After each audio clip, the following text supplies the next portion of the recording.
Bienvenidos. Estas son las noticias más destacadas de la OEA. Esto es OEA News, el informativo de la Organización de los Estados Americanos.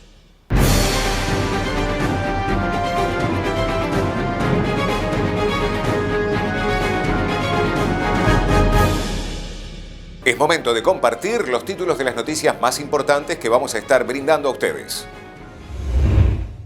OEA firma acuerdo para misión de observación electoral en Brasil. INOEA, Ecuador es el segundo país de Latinoamérica con la mayor tasa de embarazos en adolescentes. Secretaria ejecutiva de la CIM-OEA participó de la Conferencia Regional sobre la Mujer de América Latina y el Caribe. Secretario para el Fortalecimiento de la Democracia de OEA participó de la Cumbre de la Democracia Electoral. El secretario general de la Organización de los Estados Americanos, Luis Almagro, y el ministro presidente del Tribunal Superior Electoral de Brasil, Luis Edson Fachin, firmaron dos acuerdos referentes a la misión de observación electoral de la OEA para las elecciones generales a celebrarse en ese país el 2 de octubre de 2022, uno referente a los privilegios e inmunidades para observadores y otro a los procedimientos de observación. Tras firmar los acuerdos, el presidente del Tribunal de Brasil destacó que la OEA tiene una larga trayectoria de profesionalismo y excelencia en materia de observación electoral. Cualquier sistema electoral, en cualquier país del mundo, se beneficiaría de la realización de misiones de observación electoral de calidad como las que hace OEA. En Brasil pasa lo mismo. El secretario general Almagro, por su parte, resaltó que en estas elecciones más de 149 millones de personas están convocadas a asistir a las urnas. Con gusto aceptamos esta invitación, muestra de apertura por parte del gobierno de Brasil y del Tribunal Superior Electoral, y confirmamos la intención de desplegar la que será la tercera misión de observación electoral de la OEA en Brasil, indicó. La misión observará aspectos clave del proceso en áreas como organización electoral, tecnología electoral, voto en el exterior, financiamiento político electoral, participación política de la mujer, participación política de pueblos indígenas y afrodescendientes, justicia electoral, campañas y libertad de expresión, entre otros temas. La OEA ha desplegado misiones de observación electoral en Brasil en 2018 y en 2020. El Instituto Interamericano del Niño, la Niña y Adolescentes de la OEA informó que Ecuador es el segundo país de Latinoamérica con la mayor tasa de embarazos de adolescentes. Hola, soy Jessica Gabriela Guillén Trujillo, tengo 14 años y vivo en Ecuador, específicamente en la provincia de Pichincha, Cantón Puerto Quito.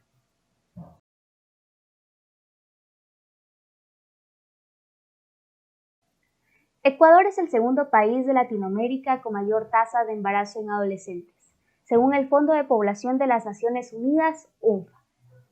La mayoría de embarazos en niñez y adolescencia no son planificados. Muchos son productos de violación. Hablo por las niñas embarazadas a temprana edad. Las personas que cuidan de nosotras deben garantizar nuestra seguridad y no revictimizarnos, y tampoco exigirnos las uniones tempranas.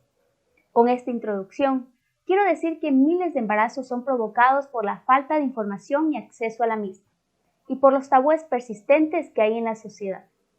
Son pocos los lugares accesibles para que las y los jóvenes informen sobre métodos anticonceptivos, y cuando hay desconocimiento, tienden a confiar en mitos sin efectividad científicamente comprobada. Las niñas y adolescentes son las más afectadas, peor aún si están en condiciones de empobrecimiento, así que el acceso a educación, salud sexual y reproductiva debe ser inclusivo, es decir, en la ruralidad y en las zonas vulnerables, en lengua de señas, braille e idiomas de los pueblos y nacionalidades. Si mi hijo hubiera tenido la información adecuada, las herramientas en educación sexual y un sistema educativo que la proteja, que no la revictimice, que le crea, mi Paola estaría conmigo. Fueron las palabras de Petita Albarracín. Por eso, quiero hablar sobre el caso de Paola Guzmán Albarracín, uno de los actos más aberrantes que han sucedido en el país. Paola fue una adolescente ecuatoriana que en 2002, a los 16 años, se quitó la vida por haber quedado embarazada a raíz del acoso y abuso sexual por parte del vicerrector del colegio donde estudiaba. Su familia denunció los hechos a las autoridades competentes, pero no tuvieron una respuesta efectiva. Luego, en 2006, Petita Albarracín, madre de Paola, con el apoyo legal de CEPAM Guayaquil y el Centro de Derechos Reproductivos, presentó el caso ante la Comisión Interamericana de Derechos Humanos. Y no fue hasta 2020 que la Corte declaró al Estado ecuatoriano responsable por los hechos de violencia que vivió Paola Guzmán y su posterior impunidad. Según CEPAM Guayaquil, por primera vez se deja claro que el derecho a educación debe contemplar la educación sexual y reproductiva. Es así que este es un claro ejemplo de lo que puede suceder no tener educación sexual y reproductiva integral e inclusiva. Muchísimas gracias. La secretaria ejecutiva de la Comisión Interamericana de Mujeres, Alejandra Mora Mora, participó de la conferencia regional sobre la mujer de América Latina y el Caribe. Por eso además celebro las alianzas. Justamente ahora en la 39 Asamblea de Delegadas de la CIM se habló de este tema y se habló de la necesidad de que para mover esta poderosa agenda lo tenemos que hacer en conjunto, en alianzas, y con un peldaño adicional se colocó en este espacio, y es que para acompañarnos en una foto colectiva es necesario reconocernos desde nuestras diferencias y desde las cosas que nos unen y hacer un peldaño de sororidad, de ese acompañamiento ético que significa creer en nosotras y reconocernos en nosotras y jalar a la institucionalidad en esos procesos colectivos y por supuesto solidaridad con los hombres porque esta es una agenda digamos general en la que incumbe a hombres y mujeres. Quiero también señalar que no solamente hay un momento complicado de exclusión, de falta de universalidad, de restricción, de problemas de desarrollo, de inclusión, de pandemia, sino que también hay momentos de inflexión en nuestros movimientos de mujeres, en nuestras organizaciones feministas y al interno tenemos que conversar y se impone hablar y respetar nuestro derecho a expresar las formas de ver las cosas y las reivindicaciones, pero creo que debemos colocar esto en la agenda y la necesidad de profundizar diálogos que están generando rupturas y que me parece que es importante colocarlo aquí.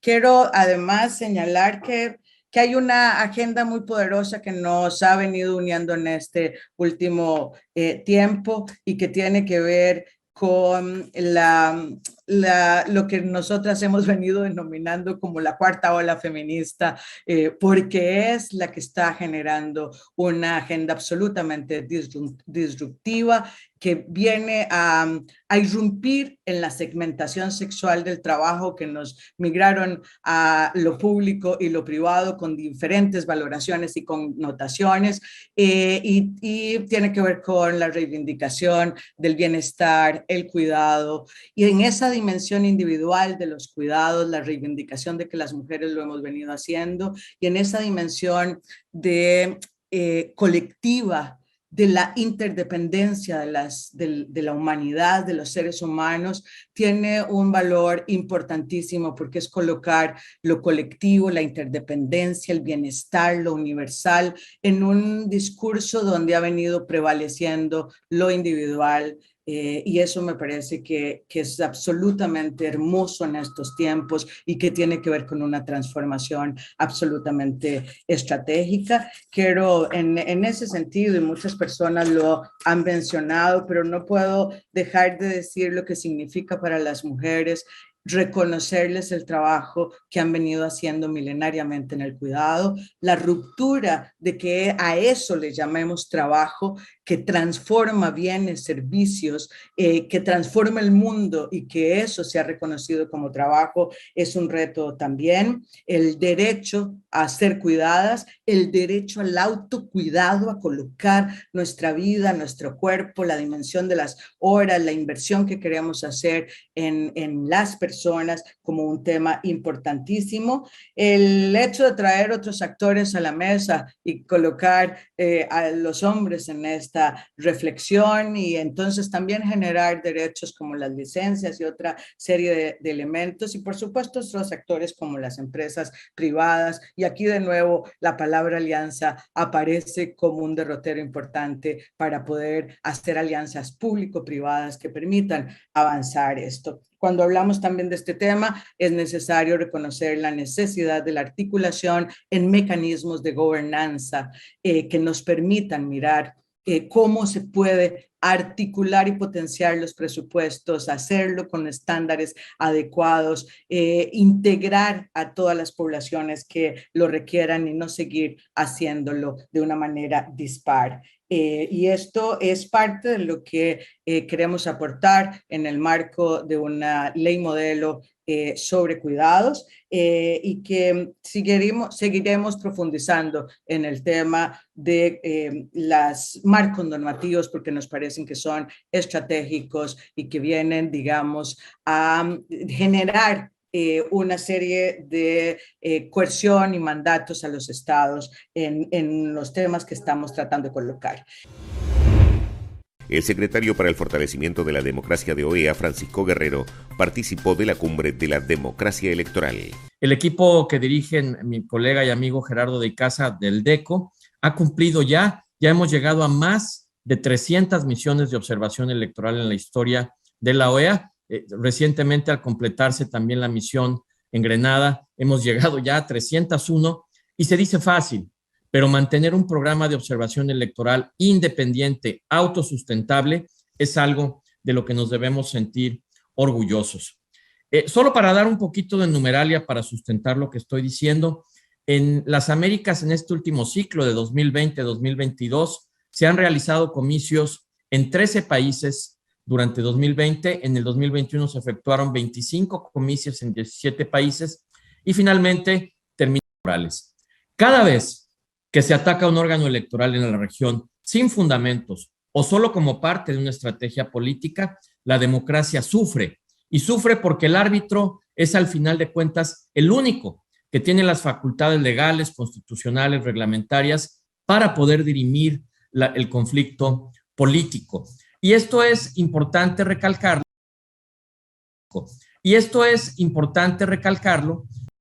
Creo que una de las grandes lecciones que nos ha dejado la globalización informática, si se valiera el término, es que también las autoridades electorales tienen que actualizar sus estrategias de defensa de sus facultades, pero también de comunicación política con las y los electores. Por supuesto que las misiones de observación electoral continuarán con su trabajo, así lo harán también las instituciones electorales, pero tanto los tribunales como los órganos administrativos creo que están llamados a un proceso de actualización cada vez más intenso, particularmente en su comunicación política. No es correcto, no es adecuado que se dejen pasar estas campañas de desprestigio, simplemente quedándose inmunes, impávidos ante esta situación. Todo lo contrario, creo que una de las cosas que hemos aprendido durante la pandemia es que las misiones de observación electoral, de la mano con el trabajo técnico de los organismos electorales, son una buena medicina para combatir estas campañas permanentes y, por supuesto, lo digo desde mi previa experiencia como miembro del Instituto Federal Electoral, en ese camino es muy recomendable y muy bienvenida la convocatoria que hace el Instituto Nacional Electoral para que sigamos teniendo este tipo de foros de manera virtual para poder seguir discutiendo y evaluando los asuntos que tienen que ver. Nosotros seguiremos trabajando desde la OEA en todos estos aspectos. Estas han sido las noticias más relevantes de la OEA, la Organización de los Estados Americanos. Esto ha sido OEA News. Nos reencontramos en la próxima jornada.